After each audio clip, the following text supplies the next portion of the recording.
Welcome all my dear students of SYBSc physics class. Today we are going to see the first chapter of the paper Optics. The paper title is PHY 242 and this is physics paper second of this SYBSc class. As we know that there are total 4 chapters and chapter number 3 and chapter number 4, these 2 chapters are already completed by Mr. Ines Pote, and now I am going to teach you 2 chapters. That is, first chapter is geometrical optics.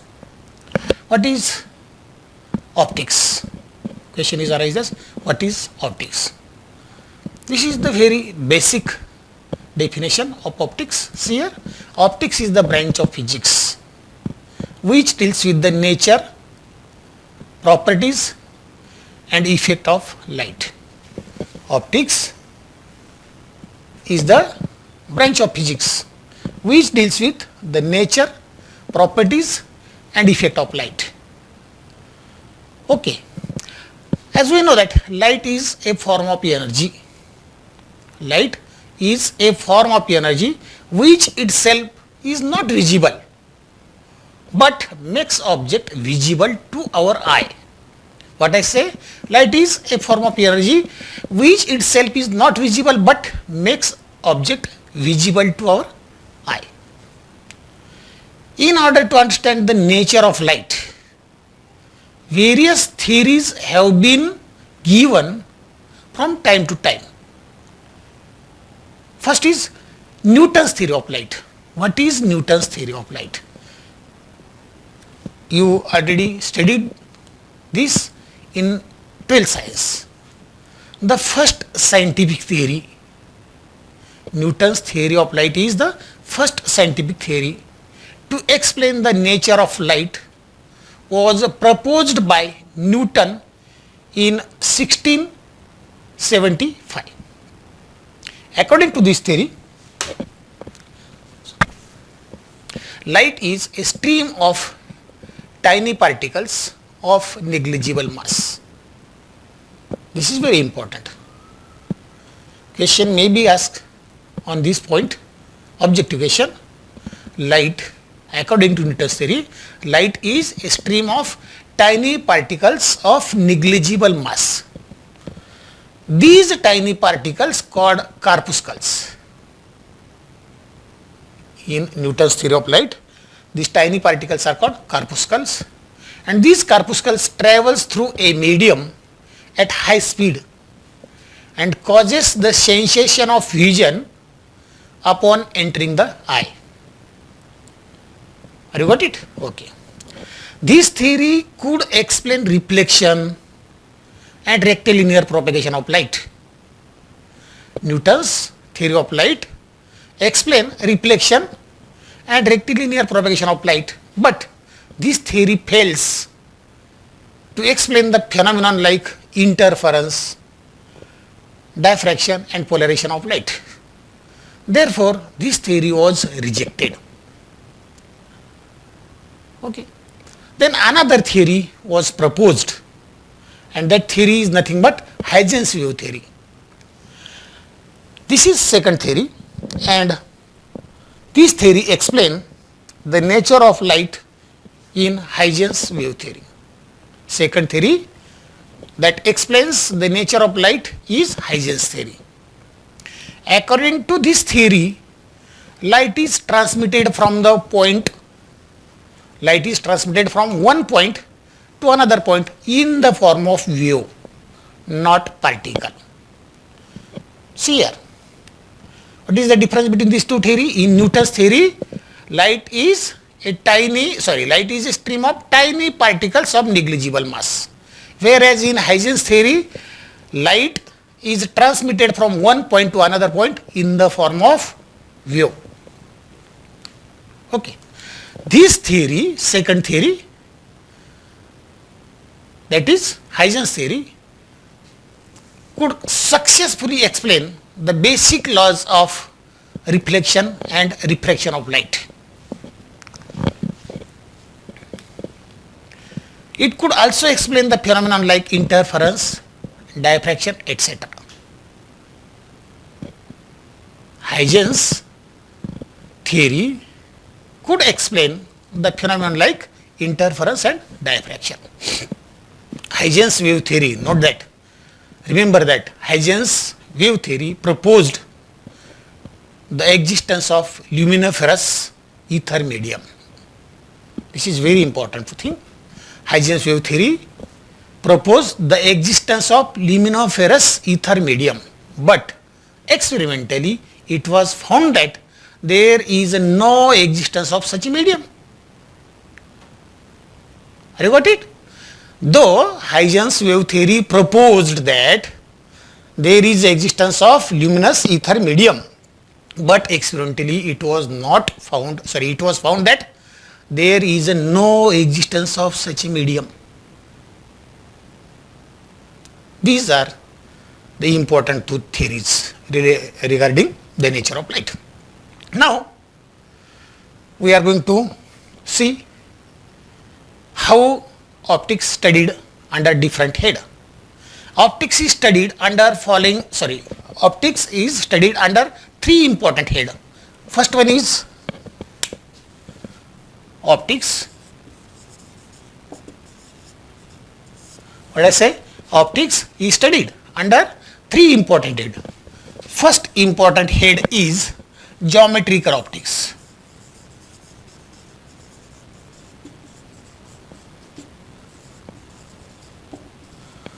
Geometrical optics. Second important head is physical optics.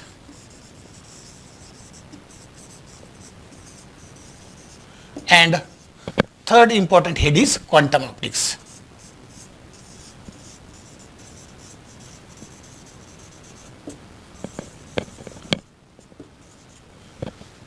In this way, optics is studied under these three heads. Now we are going to see one by one.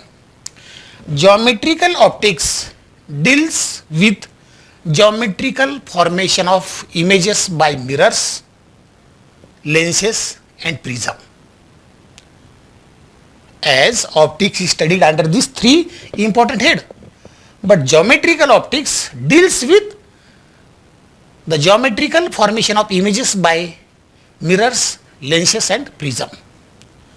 In the study of geometrical optics, it is assumed that light travels through homogeneous isotropic media in straight lines.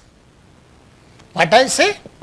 In geometrical optics, it is assumed that light always travels through homogeneous isotropic media in straight lines, and hence path of light is represented by well defined geometric lines. Well defined geometrical lines. It uses the concept of rays. The fundamental laws which form the basic geometrical optics are rectilinear propagation,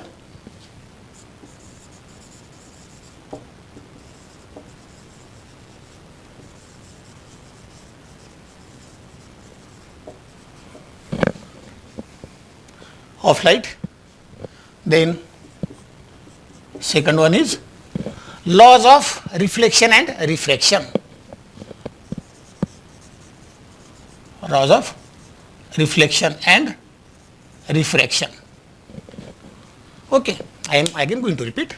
The fundamental laws which form the basis of geometrical optics are rectilinear propagation of light, and second one the laws of reflection and refraction of light. Okay.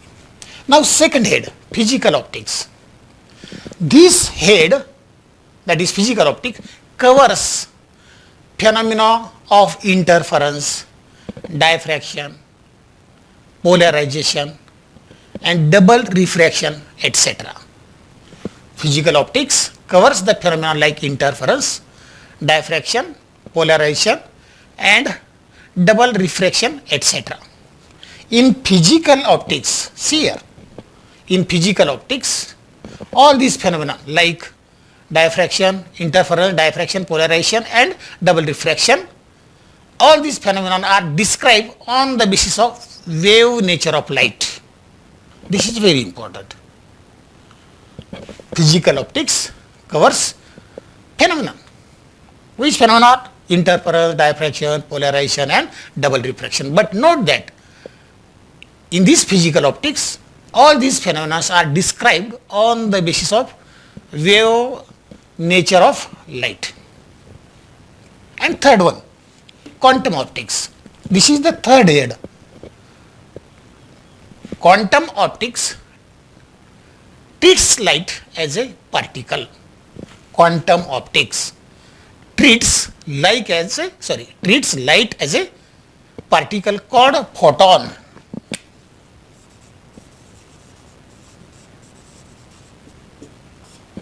Photon.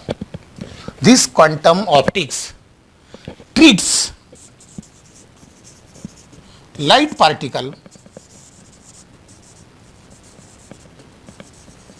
as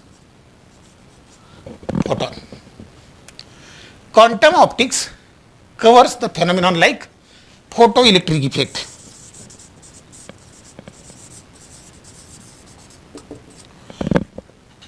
and Compton effect. Compton effect.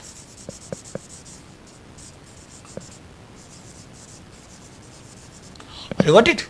In this way, optics is studied under these three heads. Okay. Now we are going to see lenses.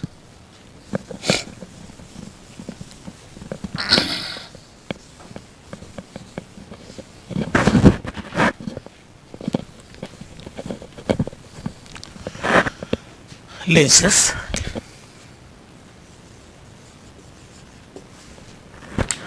Lenses, thick and thin lenses.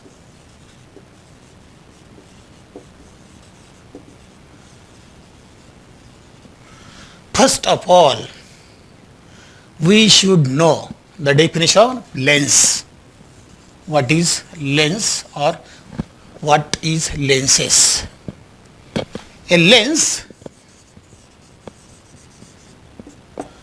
is a portion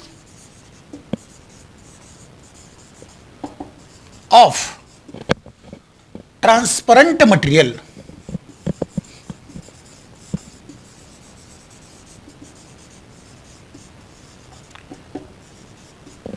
a lens is a portion of transparent material bounded by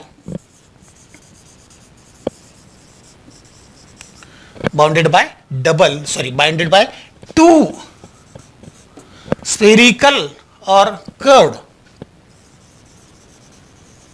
surfaces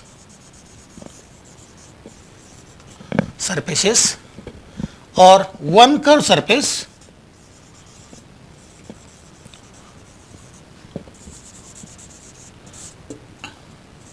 and other is plane. This is the definition of lens. See, what is lens? Lens is a portion of transparent material bounded by two curved surfaces, or one surface is curved while other surface is plane surface. In this way we can define lens. The curved surface is commonly the curved surfaces of commonly used lenses are most spherical. Remember that. The curved surfaces of commonly used lenses are spherical. However, sometimes lenses having cylindrical surface are used for specific purpose. But here we used the lenses, and these curved surface of commonly used lenses are spherical. Okay. Now lenses are classified into two groups. Lenses are classified into two groups. First is converging lens, and second one is convex lens.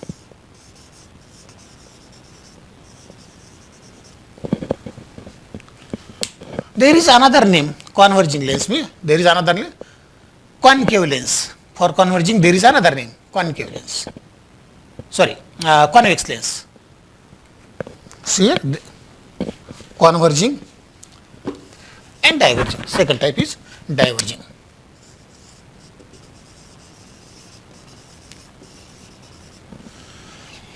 Converging lens are another name, that is convex lens, and these diverging lens are having another name, concave lens.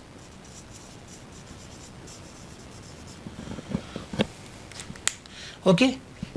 Lenses are classified into two groups. First group is convex or converging lens, and second one is concave or diverging lens. Now we are going to see one by one.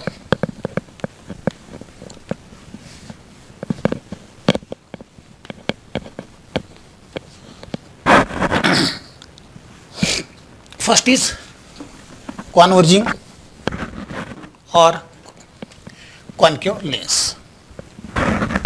First type is converging.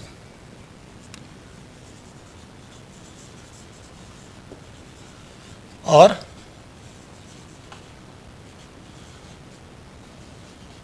convex lens. This is the first group.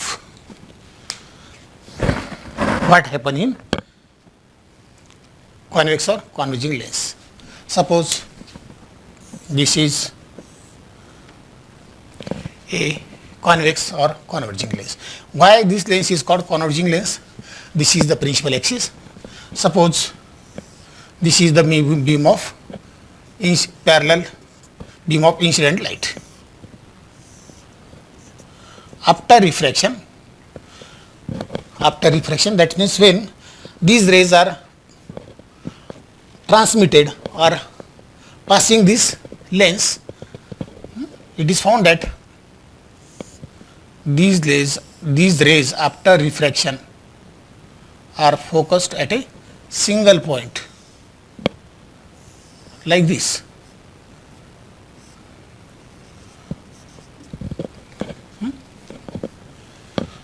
This is lens.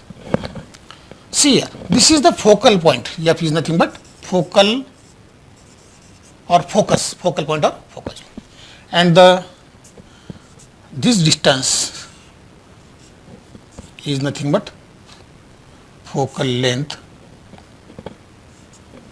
of distance between optical center to focus is called focal length. See here, if a parallel beam of light is incident on a convex lens, this is a convex lens whose both surfaces are convex surfaces. Sometimes it is called biconvex lens. If a beam of parallel light is incident on this convex surface, on this convex lens, now all the rays after refraction approaches one another and converge at a single point as shown in this figure. This point is called focal point or focus. There are three types of these convex lenses. First is biconvex lens.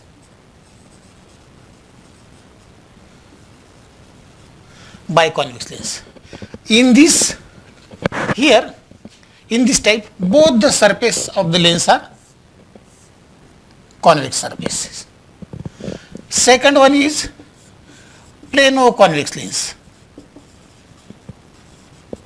In this type, one surface is plane and other surface is convex. Then third one is third one is concavo convex. Here first surface is concave and another surface is convex, like this. These are the three types of converging or convex lens. First one is bioconvex lens. In this type of lenses, both the surfaces are convex surfaces. Then second one is plano-convex. In this type, one surface is plane and other surface is convex. Second one is concavo-convex. This is the third type. In this type, one surface is convex and another surface is concave. Okay. The distinguishing feature of any type of these lens is that it is thicker at center. It is thicker at its center as compared to its rim or periphery. This is the distinguishing feature. Okay. Now we are going to see the second types of group, or second type or second class of lens, and this is nothing but second one is diverging or concave lens. See here,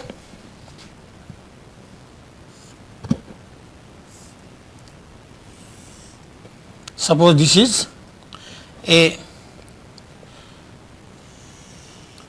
concave lens,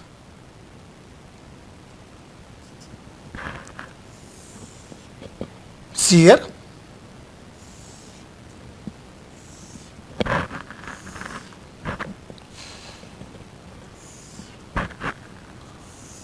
suppose the beam of parallel light incident on concave lens.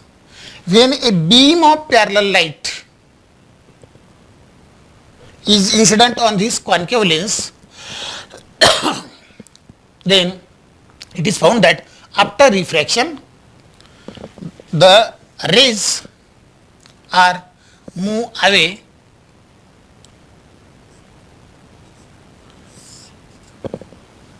like this.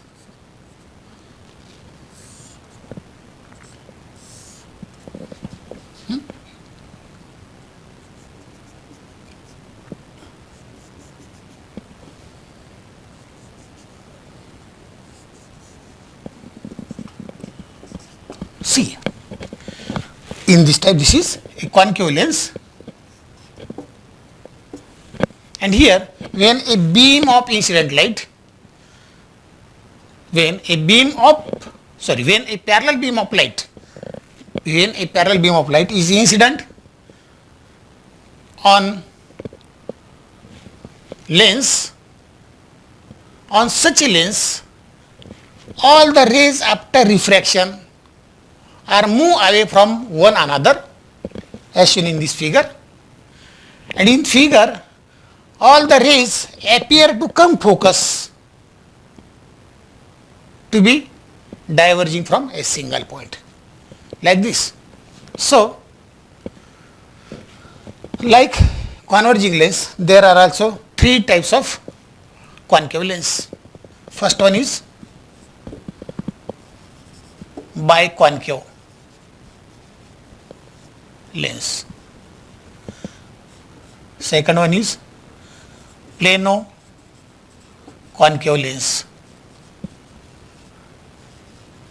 and third one is convexo concave lens. See one by one. In this type, in biconcave lens, both the surfaces are concave like this.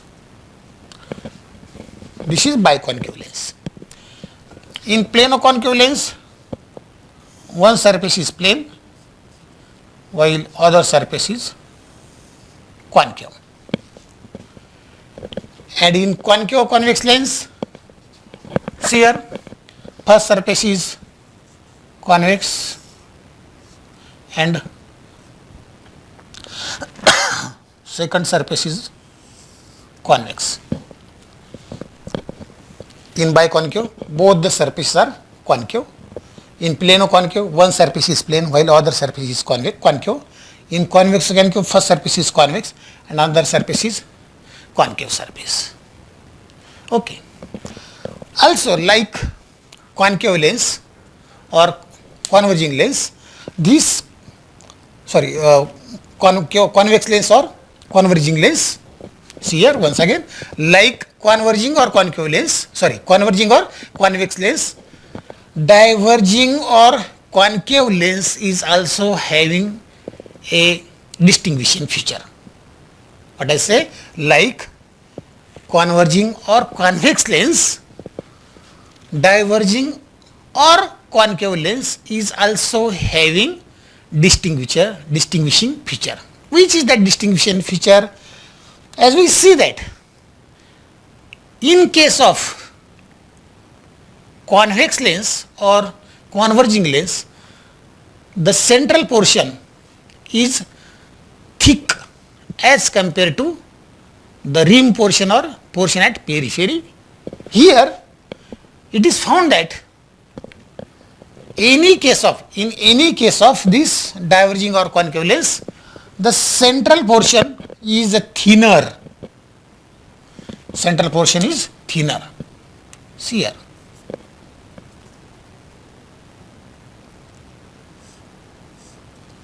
Like this. Central portion are thinner as compared to rim portion or portion at periphery. This is the distinguishing feature. This is very important feature. Remember that. Well, I am going to tell you that in convex or converging lens, central portion is thick. This is the central portion and this is the portion at rim.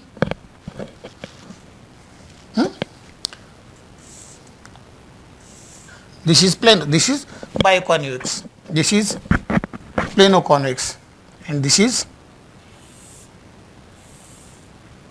concave convex. See here and here. The central portion is thicker as compared to this portion at periphery or rim. This is the distinguishing feature of converging or concave lens. Now here also the central portion in any case is thin or thinner as compared to the portion at periphery or rim portion. Okay. Now let us study some important terms which are often used in connection with a lens. So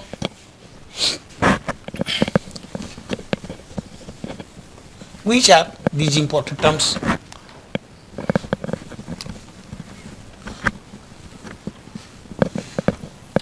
See here one by one.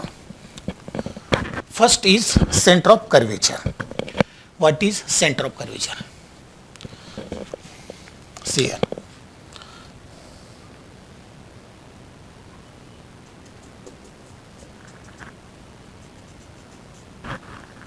This is first sphere. This is another sphere.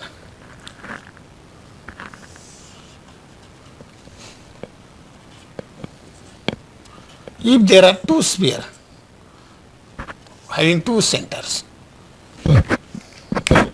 first sphere, this. So here,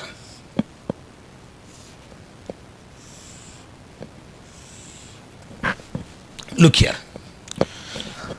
There are two centers C1 and C2 of, there are two centers of curvature for a lens. One each belonging to both the surfaces, surface 1 and surface 2. The center of curvature of a surface of a lens is the center of sphere, first sphere and second sphere. This is the center of sphere, that is C1 and C2, of which the surface forms a part. What I say? Don't confuse. There are two centers of curvature of a lens C1 and C2, one each belonging to both the surfaces. This belongs to this surface and this belongs to this surface. The center of curvature of surfaces of a lens is the center of that sphere, this one C1 for this and C2 for this, of which the surface forms a part like this. Okay, the center of curvature for concave lens is like this, and for convex lens, see here,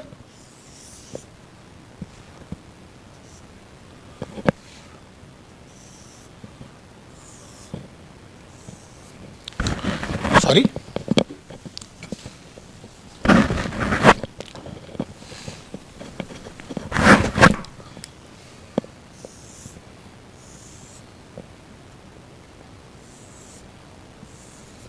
see here.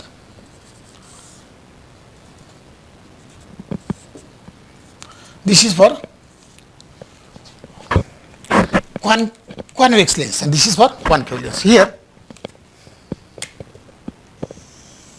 this is the convex portion. This is convex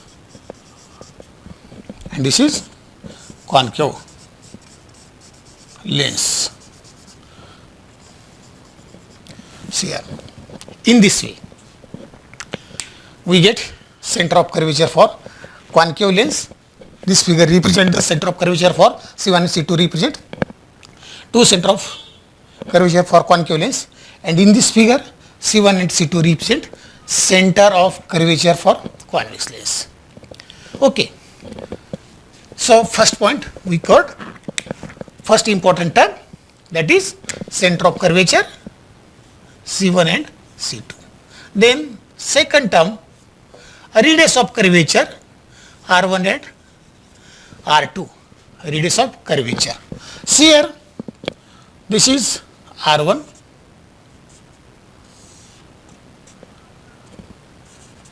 and this is R2. R1 is the radius of curvature of first sphere and R2 is the radius of curvature this side. Here, this is the first surface and radius of curvature of this surface is this, and this is first surface and this is second surface, and for this second surface this is the radius of curvature. Okay, are you got it? This is the first surface, this radius of curvature of this first surface is this, and this is the second surface. For this surface this is the radius of curvature. So for concave, this figure gives, or this figure shows the radius of curvature for concave lenses, and this figure shows the radius of curvature for convex lenses. Now there is one more term which is often used, axis of lens. What is axis of lens? Here, this is the axis of lens, this one. This, how it is defined? A line passing through the center of curvature of both the faces of lens is called axis of lens. What is axis of lens? A line passing through the center of curvature of both the faces of a lens is called axis of lens. A section of lens is, this is the section, this section of lens, this is the section of lens. Section of lens is section of lens is perpendicular to the axis of lens. So remember that this is the section, this section, and this is the principal plane. So this is the principal axis, this is the principal axis, and this is the axis of lens. Suppose, see here, this is the axis of lens, this is the axis of lens, and okay. So here a section of lens. Suppose we consider this is the lens. Okay. Now what is the axis of lens and what is the? This is different. So remember that a line, what is axis of lens? A line passing through the center of curvature of both the faces. Center of curvature. This means this is the center of curvature. This line, when this line is passing through, this is the first surface, this is the second face. This is first face, this is second face. This is first face, this is second face. And the line joining, the line passing through, this is the line. This line is passing through C1 and C2. This is the line passing through C1 and C2. What I say? The line passing through centers of curvature of both the faces of a lens is called axis of lens. Are you got it? What is axis of lens? The line passing through the center of curvature of both the faces of a lens is called axis of lens. This is the axis of lens. This is axis. Sometimes it is called principal axis. Sometimes this is called principal axis. But there is a difference between principal axis and principal plane. The section which is perpendicular to this line of axis or principal axis is called principal plane. This is the principal plane. This is the principal plane. This is the principal axis or line of axis. This is the line of axis or principal axis. And this is the section perpendicular to axis of lines or perpendicular to principal plane. Principal axis. Okay. Now optical center. What is optical center? The point of intersection of principal plane with the axis of lens is called the optical center of the lens. This is the optical center. This is the optical center. Okay. And it is already denoted by C. Now poles of the lens. See here. Now this one are the planes. Next term. This is the pole of planes. This is the first pole. This is the second pole. This is the first pole. This is the second pole. The points at which the axis of lens, suppose this axis, the points, this point, this is central pole, this central pole, this is the points at which the axis of lens cuts the surfaces. Here, this line or this principal line of axis cut the surface here, here, here and here. So, these points at which the axis of lens cuts the surfaces of the lens are called pole of the lens. Okay. Now, the remaining part of geometrical optics will be covered in next lecture. Till then, we shall stop here. Have a good day. Thank you.